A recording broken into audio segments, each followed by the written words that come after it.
Hi, you're watching News 9. I'm Pratibha. If there's one accusation that the BJP has faced time and again, it is the accusation that it treats minorities unfairly. It's a charge that the BJP has denied time and again. But this time around, this allegation has come from within the party.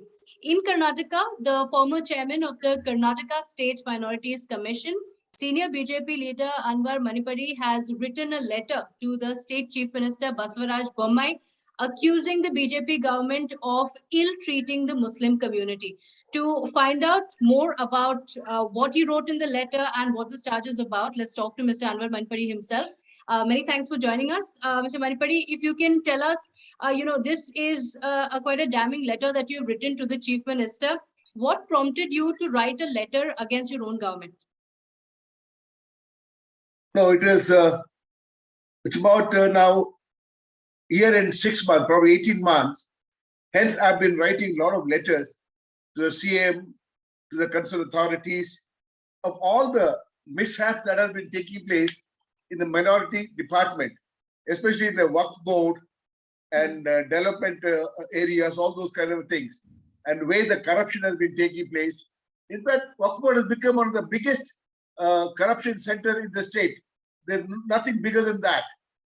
And above all, in the recent days, when I've been working on many projects with my fellow brethren, I found a lot of things that cannot be answered at all by a person who is working for a particular party. For example, the burial grounds. A burial ground is a place where we want every Muslim probably want to have his last after his death to be buried in a decent manner. And that if you are not able to get, and that if it is denied to you by the government, it's very disheartening. In the last pandemic time, a body has to be taken for burial about 35-40 kilometers away. And the expense is don't worry about 35,000-40,000 for the pre-Muslims in that area. The best part was the Muslims tried their level best to get this land, and they also supported for other communities to get also. And in the bargain, other communities got it. But they have their own cemeteries all over. But we do not have. And we have not been given this. Though the Deputy Commissioner, Mr. Manjunath, who's been very nice, he's been trying his level best to see that this plot is given to us. But somehow or other, it has been stopped by the government saying, no, don't do it now. Now, top it all, we have another incident that has been taking place in the last 2-3 days in Bangalore itself.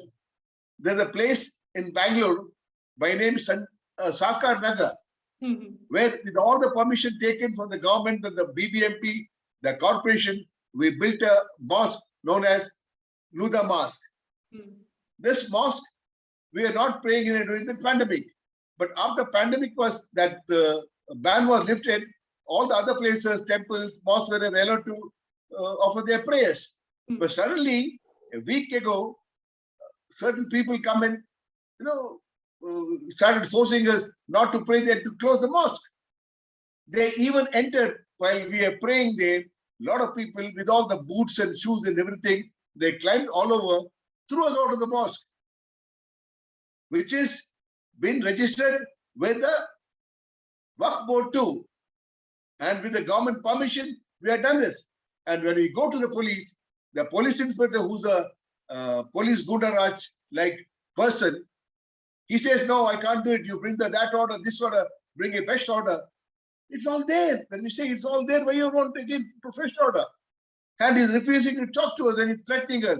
If you further do anything, we'll have to put you behind the bars. I went to the Deputy Commissioner of Police, Assistant Commissioner of Police. They were nice too. They said, no, don't worry, we'll talk to this man. And when these big officers speak this man, Inspector Jagdish, he's still adamant. Just because he's got the backing of some Sangathan and the government. Okay, but this is quite a charge that you're making, that while the prayers were going on, there were people who barged in and stopped it as it was happening. Would you? Who were these people, and what were the? What was the reason why they came to stop it? If it's a mosque that's already in place, who were these people? How were they allowed inside, and why did they come and stop these prayers? The only reason they gave is pandemic, you can't do the prayers. Okay. You can't do the prayers. Why? Only that particular mosque people cannot do the prayers. There's absolutely no cases anywhere around that at all, as far as COVID is concerned. And all the other places, in and around that place, the temples and the gurudwaras, everything is open, they are all functioning. Only this mosque, the particular mosque, they didn't want to But who are functioning. Yeah, and no, they claim themselves to be the foot soldiers of the party, Okay. the foot soldiers of the government. But about the Yeah. allegation that you are No, I'm making saying about the disturbance at this No, no, I'm mosque saying, no, and about what these I'm saying burial that- grounds, is this something that you have spoken to the chief minister about, apart from the letter that you have written? Is it something that you have spoken to him because you belong to the same party, perhaps to him or to the other leaders in the party? Have you tried speaking within the party forums? And no, there are at least umpteen number of times it has been told. Okay. So You what was the know, why reaction? I said in the work code is there's so much of corruption going this time after our government came, and there is a thing like a water filter, which otherwise would have costed 39,000 rupees. They had billed it at 1,49,000 by the secretary of the Minority Welfare Department, and 24 crores of money have been siphoned out. All this, when I had complained to the CM and the party CM, he never bothered to even tell them and respond to it. And all the more, and the person who's been accused in a big scam, accused in thieving, granting aid funds from the government, by name Shafi Saadi, he has been appointed as a chairman by the same government on whom the case is going on in the High Court.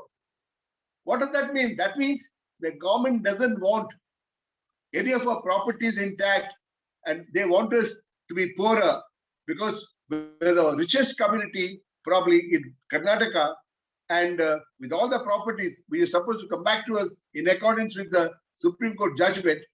And the particular judgment in this particular case in Karnataka, we have got it in High Court, we got it with Lokayukta and also Supreme Court. Still, they are not binding with the judgment given by the Supreme Court and other courts. What does this mean? Nowhere they want us probably to thrive. Okay. In fact, if I can quote the letter that you have written to the chief minister as well, you've said that it seems like the government is acting vengefully towards the Muslim community. Why do you say that? No, what can I say? Now, when I go on a tour to a lot of these places, every person whom I meet, they say, sir, we have been troubled, we have been harassed, we have been done this. In every place where we go, there are so many places. In fact, I'm willing to go along with you guys to various places and show how we are troubled. It could be our properties, it could be our dargah properties, mosque properties, our burial grounds. Can you believe one of the Eidgah grounds was pawned in a bank, and the government did nothing. And when we raised who had cried about it, they slowly removed that Eidgah from the bank pawning part. They had given it as a collateral security for some private college. Eidgah grounds, the holy ground where we pray yearly twice, and that's in Mysore. And there's one Eidgah ground in Kudigal. It has been sold, and that money they're trying to utilize it for some construction work. They reckon it is totally gone corrupt, and now that money has come for good use of the people in that particular mosque and people belonging to that particular mosque. Systematic problems that you have highlighted, but if we go back a few years, in 2012 as well, you had filed a report, the Waqf Board report that you had filed, in which you had named some of the big names in Karnataka that included, Mallikarjun Kharge, Tanveer Seth, N.A. Harris. These were some of the big names that were involved, and it's been almost 10 years, but you've not seen any movement at all. It seems like a lone battle that you're fighting even now. Did you think that there would be a change after the BJP government came in? Was there any progress on that front at all? And is that something that you brought up? I thought it will happen. But once our government came, I went time and again to Mr. Yediyurappa and asked them, kindly do it now, table the report and implement it. He says, do it. But finally he didn't do. That means the powerful, the powerful, corrupt lot embezzled, the people who are embezzled the property, the culprits, they have also probably given something into the CM Yediyurappa, probably, not probably it is, because after some time, I remember once our vice president of the party, when I was the spokesperson, he called me to the party to talk about it. When I went there, he said, Mr. Manipadi, you have suffered hell of a lot the last 10 years. You did not, probably lost a lot of money. You didn't have enough money to pay to the hospital when you had suffered from COVID. That's true, but at that particular time, I did not have money. My friends paid. Later, I paid them back. So what I tell you is, forget about this case. You tell me a sum. I'll see that you get it. This is what the CM son Vijay Shankar told me. I shouted at him in the presence of a lot of people in the party office. He ran away, saying that no, I didn't mean that. I want to tell you that we'll tighten the case. Okay. Immediately, I went on to the press to tell every press what had happened. Okay, but you know that's what I was coming to. This is something that has been going on for some time. Like you said, during Mr. Yediyurappa's tenure as well, you had written a letter to Prime Minister Modi. You had spoken about the scam in Waqf Board. There was no action on that front.